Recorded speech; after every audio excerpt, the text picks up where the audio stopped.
que j'ai observé chez moi, puis ce que j'observe chez mes étudiantes, c'est quand on a les connaissances de c'est quoi l'herboristerie, c'est quoi, à quoi servent tout ce qui est autour de nous, le monde se transforme. En fait, c'est comme si ça réveille une passion.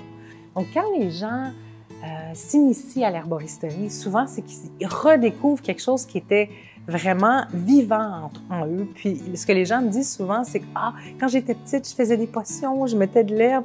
Puis, il y a vraiment quelque chose de joyeux, de magique qui est réveillé quand on apprend l'herboristerie. En fait, on se réapproprie un héritage qui était la nôtre. Moi, je trouve qu'il était notre droit patrimonial. Et ça transforme notre regard sur le monde. On sort dehors, même dans les ruelles, quand on regarde les plantes, c'est plus simplement des mauvaises herbes ou des petits bouts verts qui poussent dans l'asphalte, mais ça devient des ressources. On ouvre notre armoire de cuisine, puis on découvre plein de ressources dans nos épices, dans les aliments dans notre frigo, dans notre jardin, dans le bois. En fait, on découvre que partout autour de nous, tout ce qui nous entoure nous donne des ressources pour qu'on soit mieux, pour qu'on soit en santé, pour qu'on puisse résoudre des problèmes. Comme maman, moi, je ne sais pas qu'est-ce que j'aurais fait sans avoir eu les plantes à mes côtés pour être capable d'aider mes enfants qui ont eu la varicelle, qui se réveillaient avec une toux la nuit, qui avaient des fièvres. Donc, ce que ça m'a donné, comment ça m'a transformé, c'est que les problématiques courantes ne sont pas effrayantes.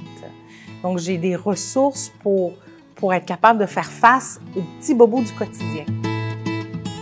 L'autre chose que j'observe quand les gens commencent à apprendre l'herboristerie puis qu'ils en parlent aux gens autour d'eux, ce qui transforme, c'est qu'ils deviennent instantanément une ressource extraordinaire pour les gens qui les entourent. Donc, les gens au bureau, les voisins, les autres membres de la famille leur demandent « Ah oui, tu étudies l'herboristerie? J'ai telle problématique, qu'est-ce que je peux faire pour m'aider? As-tu des suggestions? » Et ce qui est triste, c'est que le besoin, en fait, je le vois parce qu'on a toujours eu ces connaissances-là. Toutes les mères de famille, depuis le début de l'humanité, avaient ces connaissances-là.